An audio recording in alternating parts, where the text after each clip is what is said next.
tu renouvelles notre zèle pour l'Évangile. C'est dans le nom de Jésus que je te remets Marc aussi, Seigneur. Donne-lui toute la perspicacité au-delà de tout ce qu'il a préparé pour apporter avec fidélité ta volonté. C'est dans le nom de Jésus que nous te prions. Amen. Voilà, Marc. On peut enlever le masque pour parler? Oui, je pense que c'est mieux. Bien, bonjour à toutes et à tous. Francine et moi, nous sommes très heureux de venir en fait en voisin. En voisin parce que je me faisais réflexion, je lui faisais la réflexion en venant ici. C'est la première fois que je prêche dans une église aussi proche de mon domicile et il a fallu déménager à 1000 km pour que ça arrive. Donc en fait, nous sommes ici voisins de Fos-sur-Mer. Donc brièvement, quelques mots de présentation. Pendant 37 ans, j'ai travaillé à la police judiciaire en Belgique. À côté de ça, pendant plus d'une trentaine d'années, j'ai également eu et j'ai toujours un ministère d'évangélistes, principalement proclamateurs. Et donc, j'ai travaillé avec différentes instances, Jeunesse pour Christ, avec Jonas en Belgique, avec France Évangélisation. Et aujourd'hui, donc, voilà, je suis ici dans la région pour continuer à servir le Seigneur dans cette voie. Petite indication aussi, donc j'écris plusieurs livres. Vous savez, je pense que quand je suis venu au mois de mars, j'en avais un avec moi qui avait trait à notre week-end. Donc ceux qui ont lu le livre sont déjà bien préparés.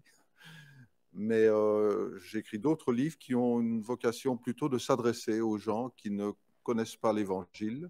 Et donc voilà, ils sont à votre disposition si vous souhaitez. Et je reprécise que ce n'est en aucun cas une opération commerciale. Donc alors, il faut que je vous... Voilà. On est bon là. Oups. Ok, parfait. Bon, il faut juste faire disparaître ceci. Voilà. Donc, notre thème pendant tout ce week-end est le suivant. Communiquer l'Évangile aujourd'hui. Un défi à relever. Un défi, oui, mais aussi une fantastique opportunité. Et c'est ce que nous allons voir ensemble. Pour ceux qui s'en souviennent, au mois de mars, je suis venu ici et lors d'un culte, j'ai traité le thème « Pourquoi communiquer l'Évangile ?» Et c'était important de faire ça. Maintenant, nous allons aborder la question du comment. Comment communiquer l'Évangile avec notre premier sujet.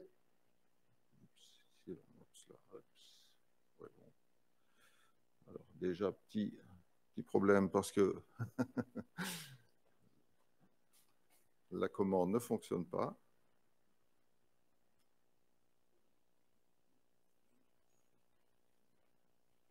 Même sur le... Ouais. On est devenu de plus en plus prisonnier de la technique aujourd'hui. Hein. Avant, on n'avait pas tout ça. Et finalement, c'était quelque part plus simple. Je vous prie d'excuser ceux qui suivent les interventions en direct. On va essayer que ça ne se reproduise pas. Merci. Merci, David. Voilà.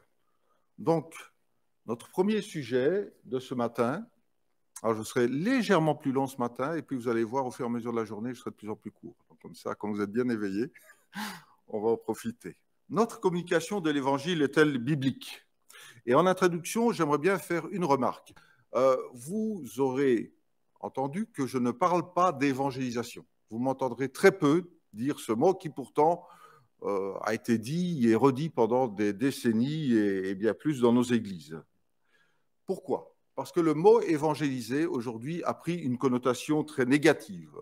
On l'assimile à du prosélytisme agressif et on la met en fait sur le même niveau qu'islamiser. Alors, peut-être qu'évangéliser ne nous choque pas, mais si on dit islamiser, ça va peut-être nous sembler un petit peu dur. Eh bien, pour ceux qui ne connaissent pas l'évangile, évangéliser, ça a le même impact que le mot islamiser. Si nous disons communiquer l'évangile, c'est à la fois moins frontal, mais c'est beaucoup plus significatif de ce que nous voulons faire. Ça correspond mieux à l'esprit de l'évangile, qui est une bonne nouvelle que nous voulons partager. Et ce n'est qu'un exemple de la façon dont nous devons être attentifs à la société dans laquelle nous vivons, pas seulement à ses changements, à son évolution morale, mais aussi à sa perception de tout ce qui est religieux et de tout ce qui est chrétien en particulier. Et en matière de communication, vous le savez, la perception du message est importante, essentielle. Alors la question que nous devons nous poser, c'est comment l'évangile que je partage est-il perçu ? Parce que la manière dont nous communiquons dit quelque chose de ce que nous communiquons. Et la question que je dois me poser, c'est que dit l'évangile, que dit de l'évangile, plutôt, ma façon de le communiquer. Nous ne vivons plus dans un monde chrétien qui est inspiré, qui est construit sur les valeurs de la Bible. Les connaissances bibliques aujourd'hui sont devenues totalement rudimentaires ou voire même inexistantes. Elles se sont dissoutes, elles se sont évaporées dans d'autres croyances. Et depuis 50 ans, vous le savez, le monde occidental a radicalement changé, pas seulement au niveau de sa pensée, au niveau de ses positions morales et éthiques, mais à tous les niveaux. On vit dans une grande confusion spirituelle. Et il est essentiel de comprendre le monde dans lequel nous vivons pour mieux communiquer l'Évangile. Donc, nous devons comprendre un monde qui ne change pas, un monde qui change, pardon, pour mieux communiquer l'Évangile qui ne change pas. Et notre objectif, c'est de relier les deux. John Stott a développé un concept auquel j'adhère déjà depuis de nombreuses années, c'est celui de double écoute. Et il écrit ceci. L'évangélisation authentique repose sur une double écoute. En effet, le témoin chrétien se trouve pris entre la parole et le monde, avec l'obligation d'écouter les deux. Il écoute la parole pour découvrir toujours davantage les richesses du Christ. Il écoute le monde pour découvrir quelles sont les richesses du Christ qui font le plus défaut et pour savoir comment les présenter sous le meilleur éclairage. Et pratiquer cette double écoute nous permet de relier les gens avec l'Évangile. Mais attention, écouter le monde, ce n'est pas suivre le monde. Nous, aujourd'hui, on fait preuve de beaucoup de créativité, d'ingéniosité pour développer de nouvelles idées, de nouvelles méthodes de communication de l'Évangile, parce qu'on veut innover, parce qu'on veut se conformer aux standards de communication de la société, dont le principe est que tout ce qui est nouveau est déjà ancien. Mais en fait, on ne réalise pas que souvent, on fait du marketing évangélique. On essaye de vendre l'Évangile comme un produit, et on change son habillage constamment dans le but de mieux le vendre. Et si la solution était ailleurs? Et si la solution était d'écouter la parole de Dieu? Et si la solution était de revenir au Nouveau Testament? C'est la solution pour deux raisons. La première raison, nous la trouvons dans 2 Pierre 1, verset 3, où il est écrit « Sa divine puissance nous a donné tout ce qui est nécessaire à la vie et à la piété en nous faisant connaître Jésus-Christ. » Donc, puisque Dieu nous a donné tout ce qui contribue à la vie et à la piété, est-ce qu'il ne nous a pas donné aussi un modèle de communication de l'Évangile, un modèle qui serait reproductible, qui serait efficace pour toutes les générations et pour toutes les cultures? Je suis convaincu que non. La deuxième raison, nous la trouvons dans Romains 13, versets 11 à 12. Pour comprendre le monde, il faut savoir dans quel temps nous sommes. L'apôtre Paul écrit ceci. Cela est d'autant plus important, il parlait de manifester l'amour du prochain dans le contexte qui précède. Cela est d'autant plus important que vous savez quel temps nous vivons. C'est l'heure de vous réveiller enfin du sommeil, car maintenant le salut est plus près de nous qu'au moment où nous avons cru. La nuit est bien avancée, le jour approche.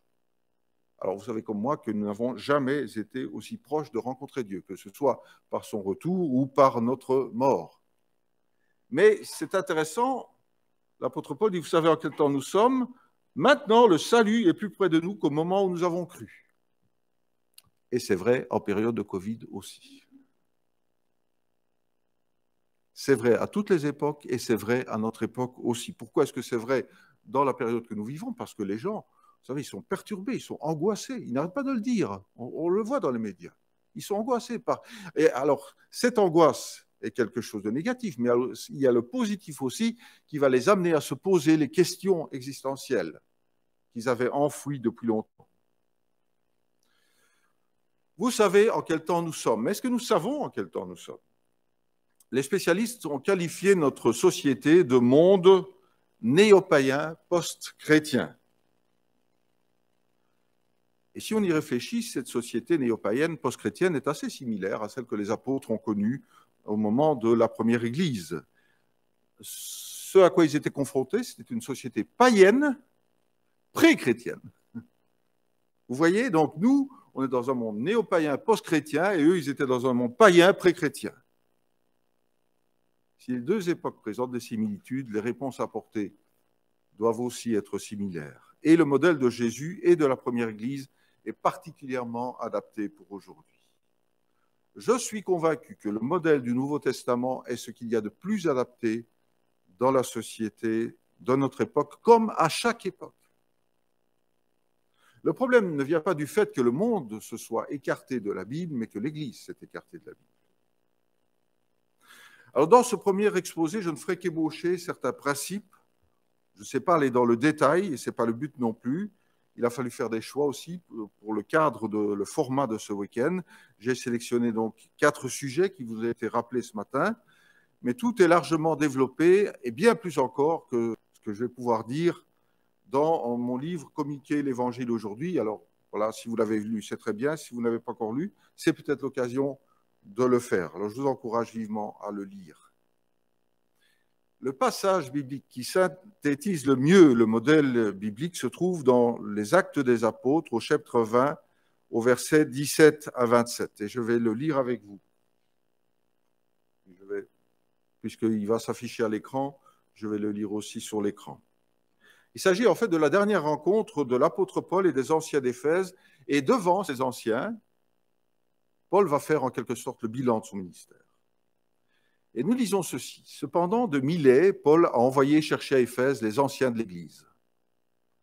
Lorsqu'ils sont arrivés vers lui, il leur a dit : « Vous savez de quelle manière je me suis toujours comporté avec vous, depuis le jour où j'ai mis le pied en Asie. J'ai servi le Seigneur en toute humilité, avec beaucoup de larmes, et au milieu des épreuves que provoquaient pour moi les complots des Juifs. Vous savez que sans rien cacher, je vous ai annoncé et enseigné tout ce qui vous était utile, en public et dans les maisons, en appelant les Juifs et les non-Juifs à changer d'attitude, en se tournant vers Dieu et à croire en notre Seigneur Jésus-Christ. Et maintenant, voici que lié par l'Esprit, je vais à Jérusalem sans savoir ce qui m'y arrivera. Je sais seulement que de ville en ville, l'Esprit Saint m'avertit que des liens et des souffrances m'attendent. Mais je n'y attache aucune importance et je ne considère pas ma vie comme précieuse, pourvu que j'accomplisse avec joie ma course et le ministère que le Seigneur Jésus m'a confié, annoncer la bonne nouvelle de la grâce de Dieu. Désormais, je le sais, vous ne verrez plus mon visage, vous tous, au milieu de qui j'ai passé en prêchant le royaume de Dieu. C'est pourquoi je vous déclare aujourd'hui que je suis pur du sang de vous tous, car je vous ai annoncé tout le plan de Dieu sans rien en cacher. Paul nous livre ici une synthèse assez complète du modèle de communication de la bonne nouvelle. Tout n'y est pas, mais les grands points y sont. C'est une synthèse. Paul ne peut pas tout dire en quelques mots. Il ne présente pas ici sa propre méthode. Il s'inscrit résolument dans les traces de Jésus et des autres apôtres. Et j'ai replacé ce modèle sur un schéma. Alors, oups, voilà. Petit souci. Je pense qu'il y a un petit...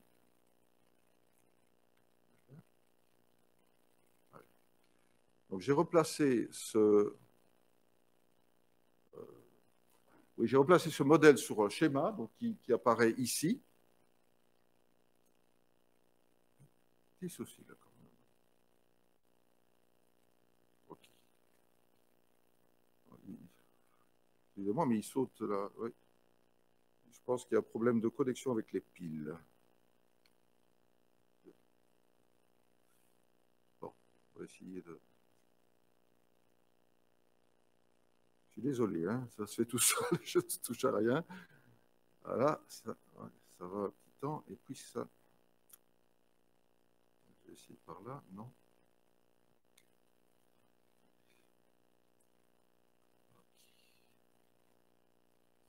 Dès que je bouge les piles, il y a un problème.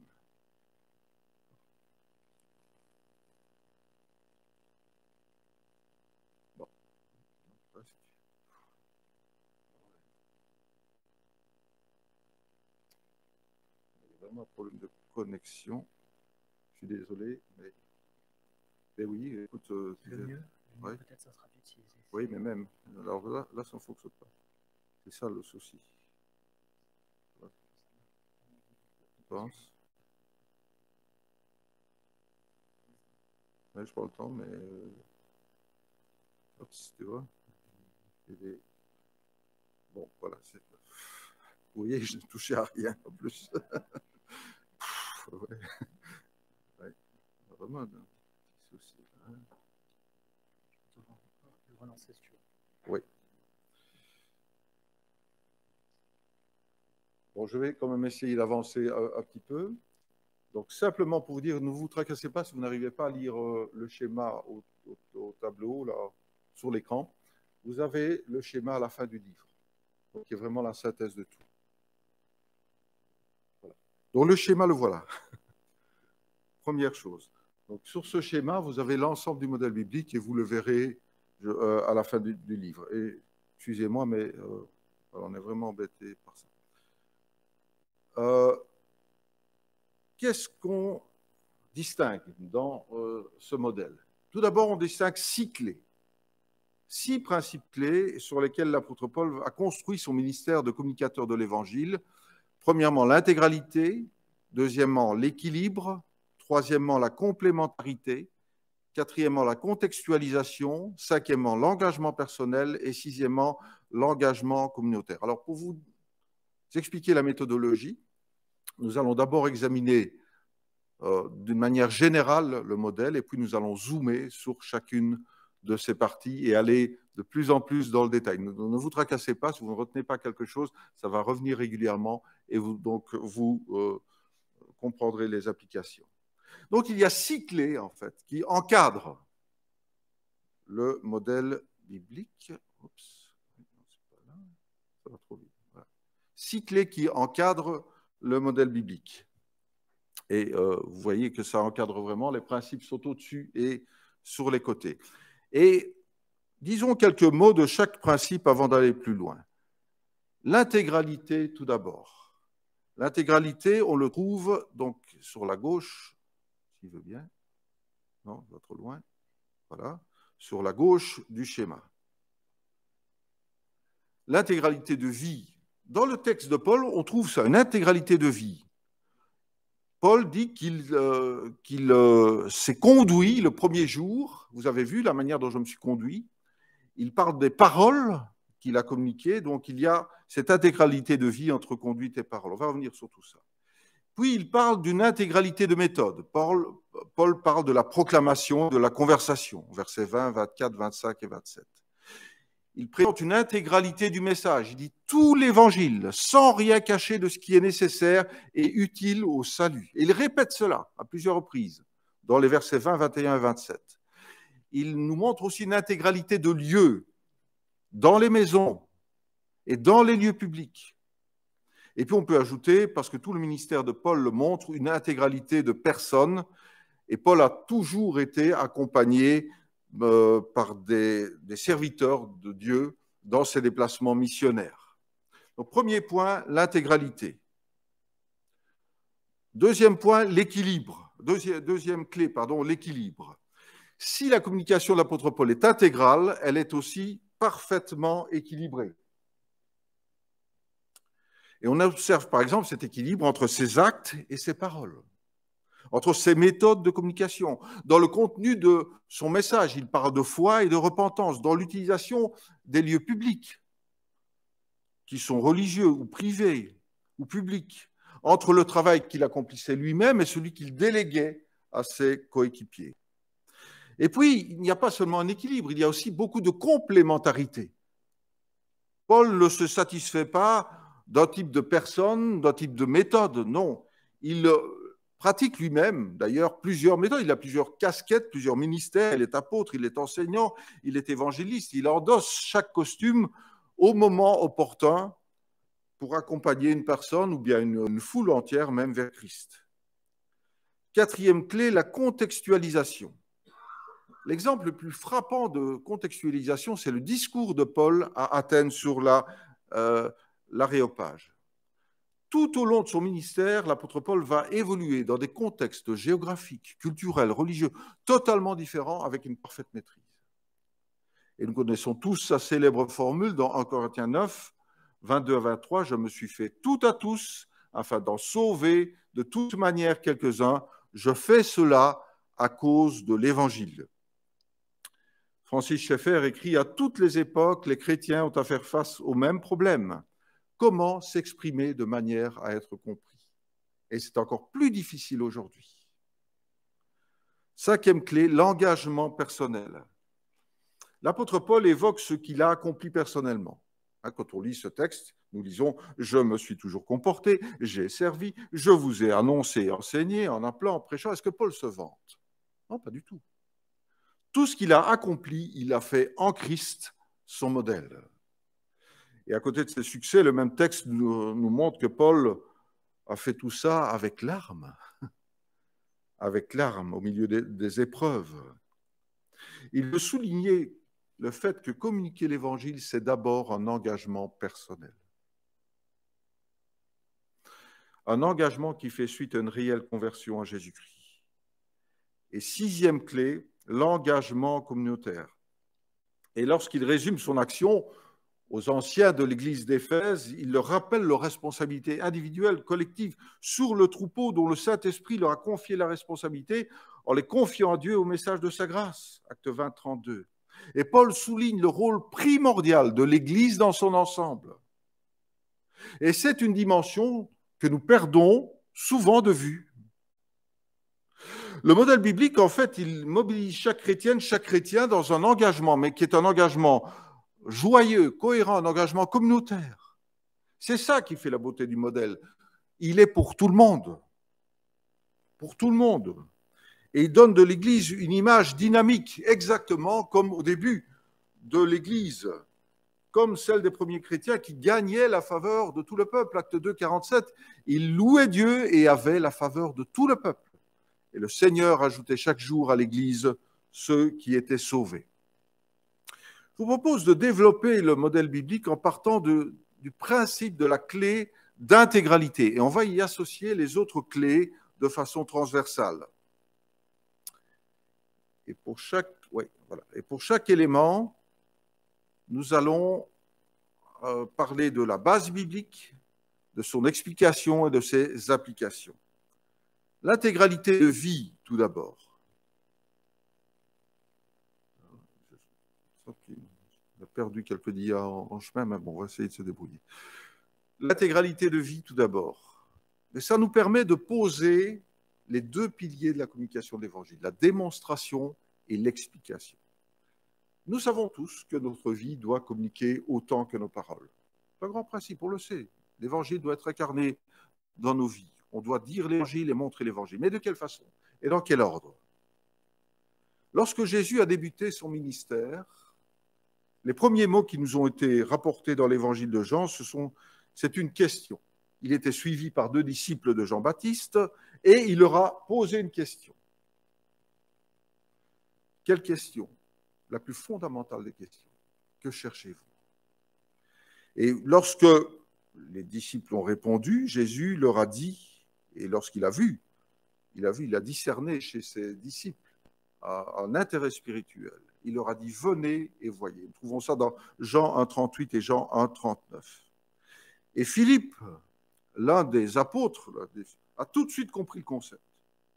Il va rencontrer son ami Nathanaël, il va lui parler de Jésus. Nathanaël va lui dire, mais est-ce qu'il peut venir de Nazareth quelque chose de bon? Il a beaucoup de réserves vis-à-vis de la personne de Jésus.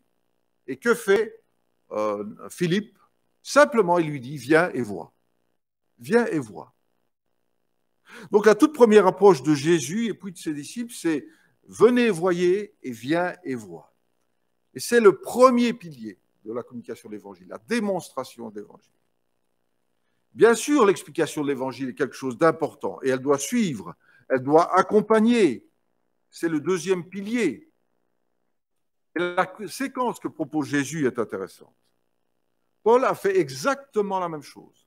Acte 18, il a commencé par avoir ce qu'il dit. Jésus, puis Philippe, l'apôtre, ont d'abord invité à observer une démonstration de l'évangile. Venez, voyez, et viens et vois. Et puis ce n'est qu'ensuite que Jésus va dire, écoutez. Dans Marc 4, verset 3, avant de raconter la parole du semeur, Jésus dit, écoutez. Dans Marc 7, il appelle la foule à lui, il dit, écoutez-moi et comprenez. Dans le sermon sur la montagne, il invite les disciples à s'approcher pour expliquer le royaume de Dieu. Dans Matthieu 15, Jésus a dit, écoutez et comprenez. Pierre, Philippe, Paul ont expliqué l'évangile au cours de leur prédication et de leur conversation. L'explication est évidemment indispensable. On ne peut pas comprendre l'évangile simplement en le voyant démontrer. Beaucoup de gens font preuve de générosité, d'altruisme, de solidarité. L'explication est indispensable. Jésus n'est pas seulement Dieu incarné, n'oublions pas qu'il est aussi la parole faite homme, mais c'est d'abord venez et voyez, et puis c'est écoutez et comprenez. Et est-ce qu'on n'a pas tendance à commencer d'abord par l'explication de l'évangile quand on aborde les gens? Je crains que oui. Pour suivre, et parfois ça ne suit même pas par la démonstration. Or, qu'est-ce que nous constatons? Que les gens ne sont pas très convaincus par l'explication de l'évangile et se désintéressent totalement de la démonstration. Avant d'expliquer la bonne nouvelle, Jésus la rend visible. Avant d'être dit, l'évangile doit s'incarner dans nos vies. Voilà, ça commence.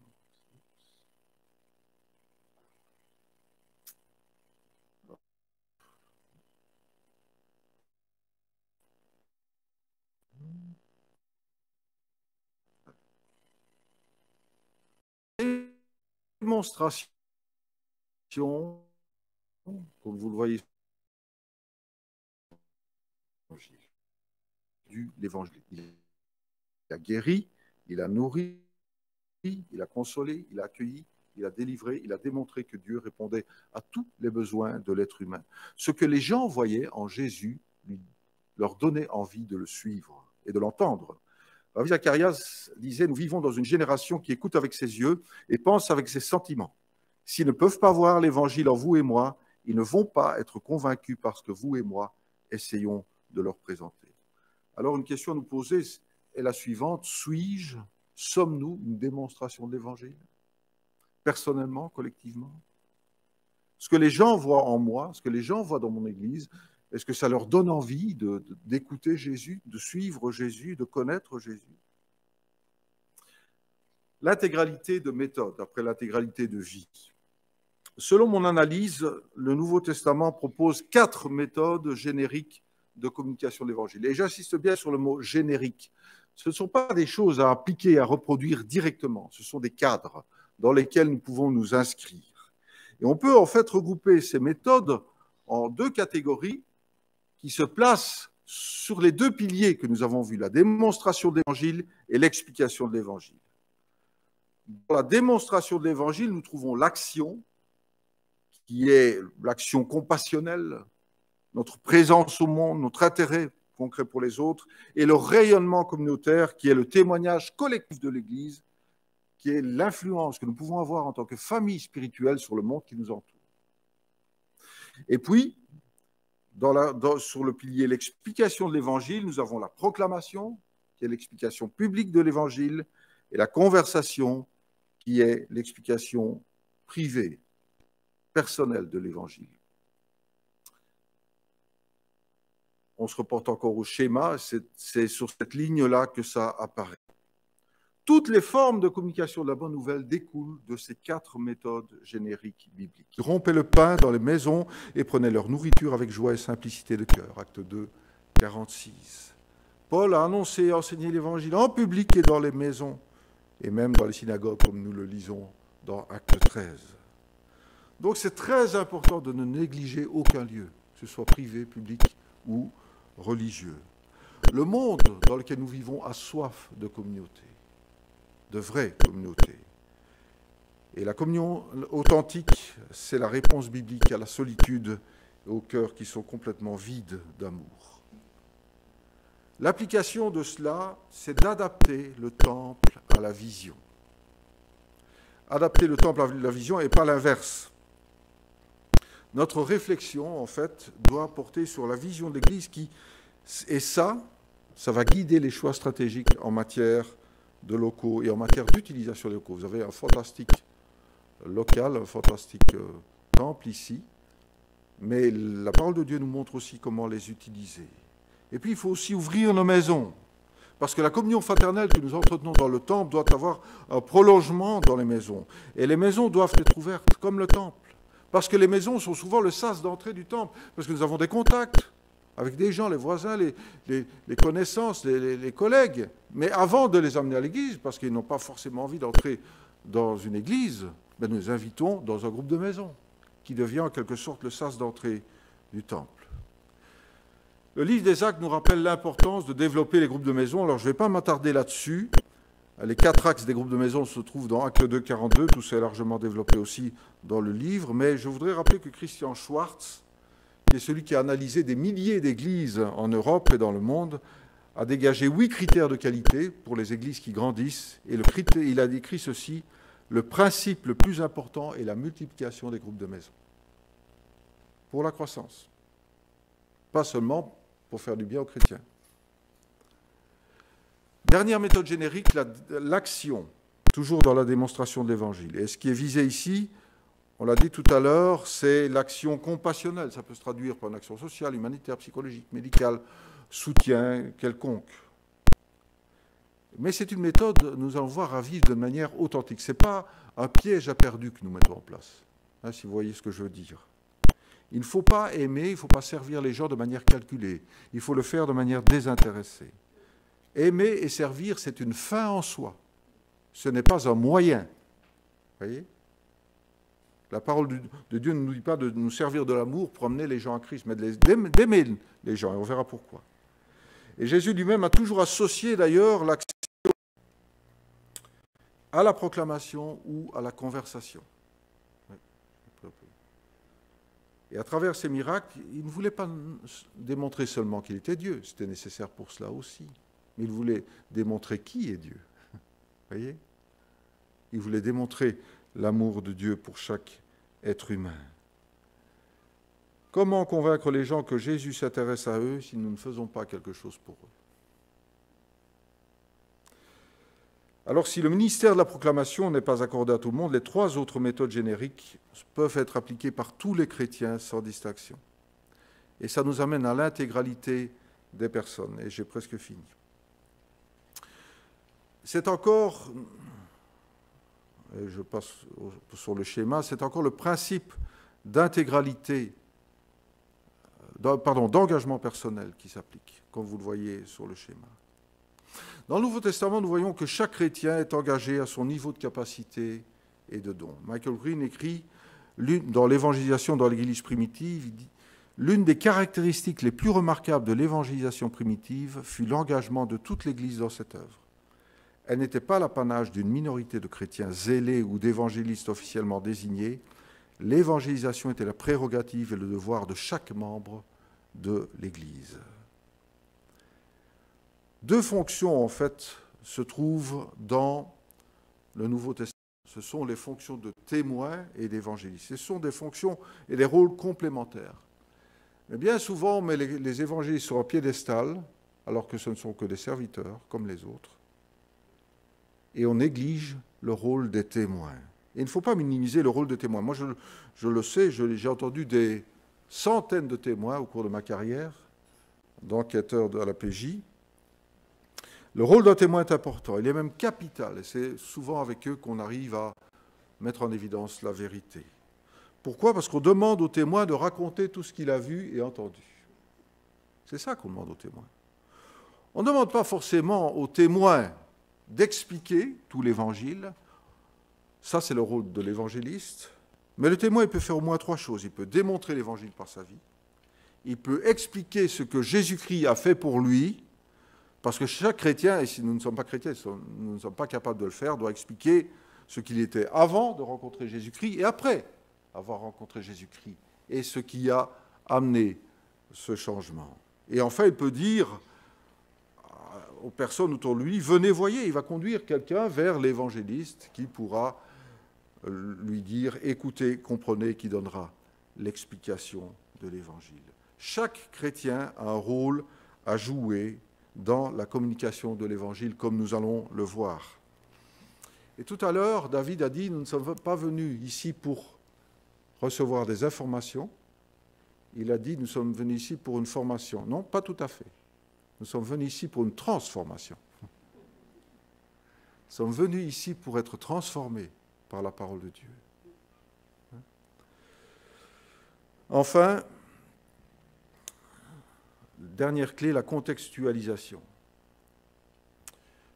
Que ce soit la proclamation, la conversation, etc., l'explication de la bonne nouvelle doit être adaptée à notre public et à notre interlocuteur. Ça nous amène au caractère contextuel de la communication d'Évangile, ce qu'on retrouve ici sur notre schéma. La proclamation de l'apôtre Paul à Antioche, dans une synagogue, acte 13, dans la synagogue des Juifs, n'était pas la même que celle qu'il a assurée en public sur l'aréopage devant les philosophes d'Athènes. Ce n'est pas la même.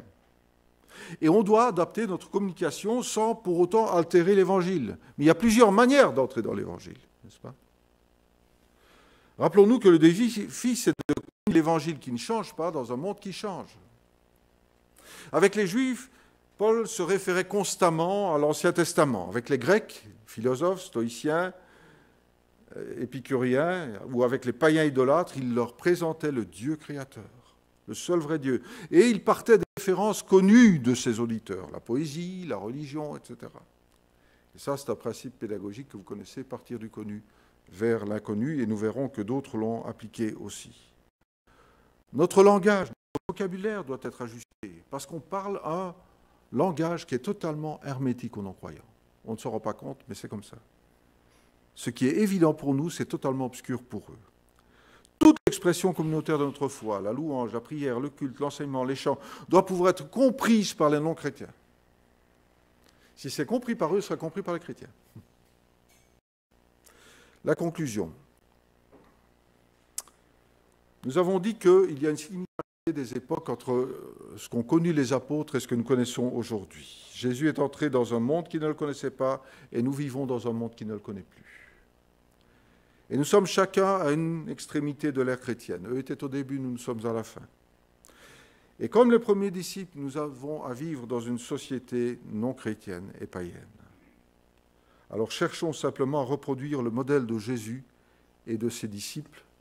Appliquons ce modèle biblique qui, je le rappelle, constitue en 6 clés l'intégralité, l'équilibre, la complémentarité, la contextualisation, l'engagement personnel et l'engagement communautaire, qui repose sur 2 piliers, la démonstration et l'explication, et qui se décline par 4 méthodes, la proclamation, la conversation, l'action et le rayonnement communautaire.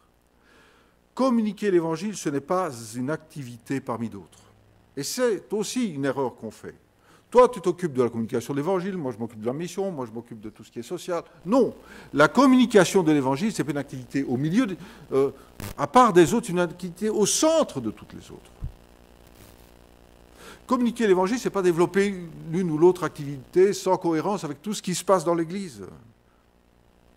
Communiquer l'Évangile selon la Bible, c'est mettre en place dans notre vie, dans l'Église, le modèle de Jésus-Christ et de ses apôtres. La communication de l'Évangile doit redevenir l'affaire de toute l'Église. Elle doit s'inscrire, s'intégrer en filigrane de toutes nos activités. Toute la vie de l'Église, chaque activité devrait être pensée comme une occasion de communiquer la bonne nouvelle.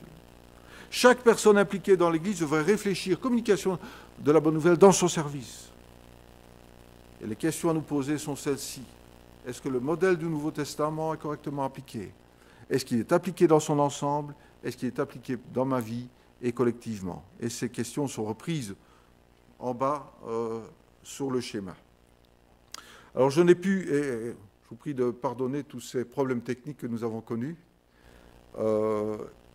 je n'ai pu qu'ébaucher le modèle biblique. C'est la partie la plus indigeste, on va dire peut-être, de nos exposés. Nous allons entrer dans des aspects de plus en plus pratiques.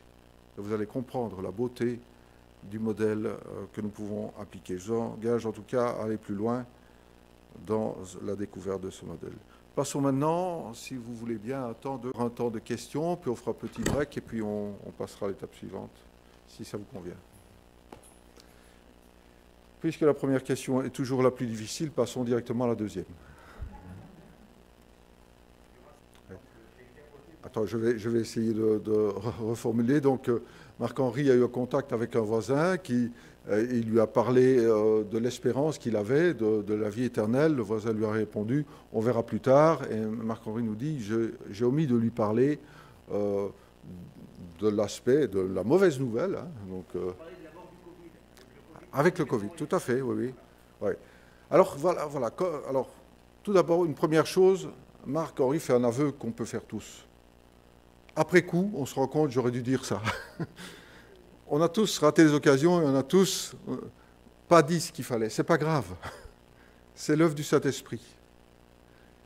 Marc-Henri a, comme vous l'avez fait peut-être à différentes occasions, a partagé un élément. Il a partagé son espérance de la vie éternelle. Et c'est déjà bien. Il ne faut pas chercher, on va le voir d'ailleurs, à en dire trop vite. Le but, c'est de susciter la réflexion. Alors, par rapport à ça, est-ce qu'il aurait fallu parler peut-être d'un point de vue théologique de l'enfer, ou peut-être que, tout simplement, à ce qui avait été dit, on verra plus tard, c'est une manière de reporter ça, mais il y a la conversation aussi à plus tard, on peut dire plus tard, ce sera peut-être trop tard. Cette simple réflexion-là, je vous assure, ça marque. Parce que, comme tu le dis, et comme vous le savez tous, les gens ont peur pour le moment. Ils ont peur du Covid, ils ont peur d'être malades, ils ont peur de mourir, etc. Ça rappelle aux réalités de la vie. Voilà. Donc voilà, il ne faut pas de long développement quand on est dans les conversations, sauf si la personne s'intéresse de plus en plus, et sauf si c'est elle qui pose la question. Et vous? Si vous voyez que la personne veut savoir, alors là, évidemment. Mais il faut, et on va le voir tout à l'heure, y aller vraiment par petits bouts. Et donc, ce qui a été partagé, c'était déjà bien. Par une petite réflexion qui, plus tard, sera peut-être trop tard. Mais sans vouloir juger. Hein, je veux dire, voilà, simplement que c'est une vérité. La personne réfléchira. Autre question? Oui? On a vu au tout début que, avant même la proclamation, il y avait ce premier entrain en matière bien et voir.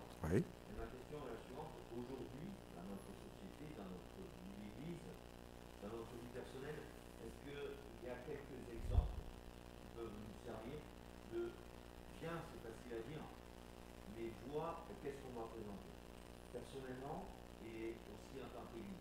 Est-ce qu'on a une connaissance qui peut nous aider à dire, quand on a dit à quelqu'un viens et vois, qu'est-ce que je peux lui montrer? D'accord. Alors, le catalogue, il est dans la Bible. Et puis, on va le voir. On va le voir. Parce que là, je vous ai présenté... Donc, voilà, je reformule la question. Hein, voilà, donc, notre ami revenait sur la présentation du début. Hein, donc, Jésus qui dit, venez, voyez. Philippe qui dit à Nathanaël, viens et vois.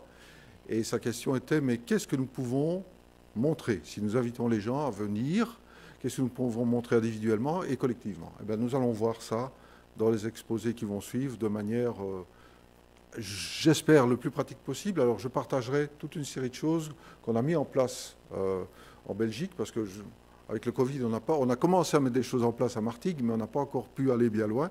On était un petit peu coupé dans notre élan. Mais en tout cas, et nous avons vu de manière assez extraordinaire la bénédiction de Dieu là-dessus. Mais c'est des choses très concrètes. Voilà, donc je partagerai ça tout à l'heure. D'autres questions? Alors si vous en avez qui vous viennent par la suite concernant le premier thème, c'est pas grave, vous pourrez la poser après la deuxième ou le troisième exposé. Voilà. Sinon, je propose qu'on ait le moment de pause. Voilà. Merci de votre attention.